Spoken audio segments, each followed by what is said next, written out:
തേവലക്കരയ്ക്ക് നോവായി മിഥുന്റെ മരണം. തേവലക്കര ഹൈസ്കൂളിലെ 8ാം ക്ലാസ് വിദ്യാർത്ഥി മിഥുന്റെ മരണവാർത്ത ഞെട്ടലോടെയാണ് നാട് കേട്ടത്.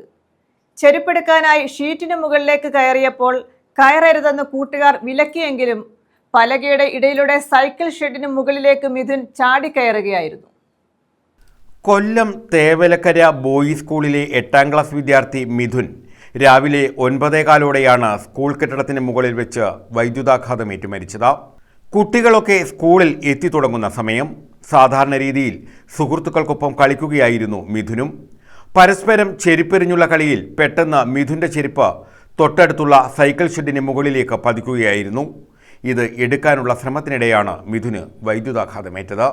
കൂടെയുള്ള സുഹൃത്തുക്കൾ കയറല്ലേ എന്ന് വിലക്കിയതാണ്. എന്നിട്ടും പലകയുടെ ഇടയിലൂടെ സൈക്കിൾ ഷെഡിന് മുകളിലേക്ക് അവൻ ചാടിക്കയറുകയായിരുന്നുവെന്ന് ദൃക്സാക്ഷി പറഞ്ഞു.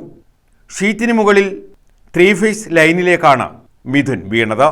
ഉടൻ തന്നെ ഇത് കണ്ട് വിദ്യാർത്ഥികളും അധ്യാപകരും ഓടിപ്പോയി ട്രാൻസ്ഫോർമർ ഓഫ് ചെയ്തു.